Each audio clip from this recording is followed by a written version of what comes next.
सुप्रभात। मेरा नाम हिमांशु चंद्रकांत भास्कर है। मेरे पाठशाला का नाम PVM English medium school Chopra है।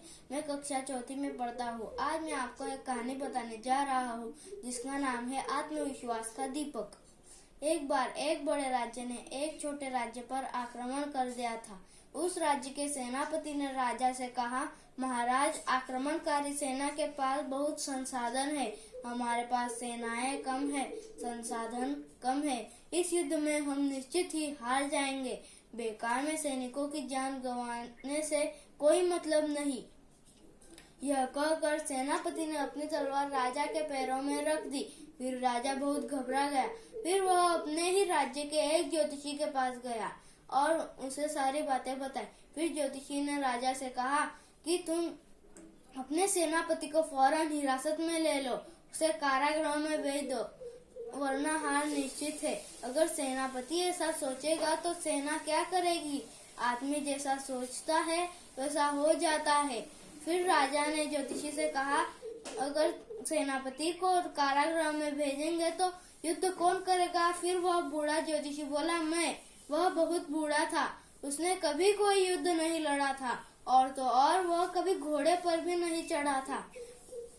ज्योतिषी के हाथ में सेना की भागदौड़ कैसे दे दे, और कोई चारा ना था।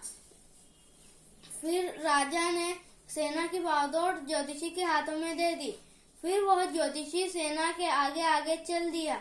रास्ते में पहाड़ी पर एक मंदिर था। ज्योतिषी ने सेना से कहा, ठहरो, मैं मंदिर के देवता से पूछ आता हूँ कि इस युद्ध में हम जीतेंगे या हारेंगे। फिर सेना ने ज्योतिषी से पूछा कि आप देवता से बात कैसे करेंगे? अगर देवता से बात की भी तो देवता की बातें आप कैसे समझेंगे? फिर ज्योतिषी ने सैनिकों से कहा, ठहरो, मैंने आजीवन देवताओं से संवाद किया है। फिर वह ज्योतिषी अकेले ही पहाड़ी पर चढ़ा और कुछ देर बाद वापस आ गया। फिर ज्योतिषी ने सैनिकों से कहा, देवता ने मुझसे कहा है कि अगर रात में इस मंदिर से प्रकाश बाहर निकलेगा तो समझ लेना कि देवी शक्तियां तुम्हारे साथ है और इस युद्ध में तुम निश्चित ही जीतोगे।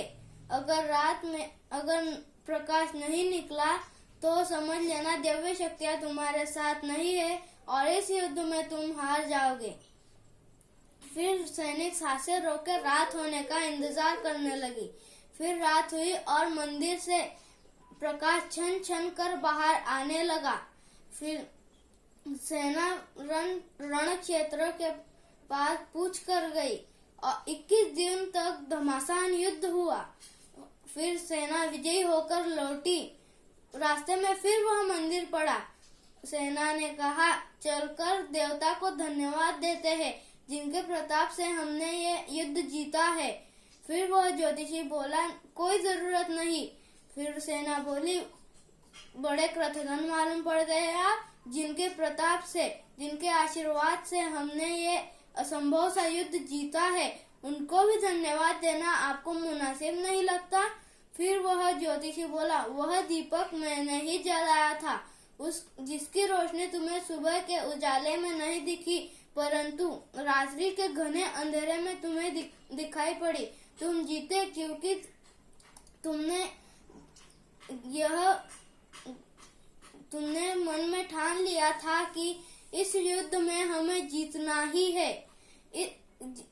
अगर कोई भी व्यक्ति मन में ठान लेता है कि यह हमें करना ही है तो वह उस काम में सफल हो ही जाता है। धन्यवाद।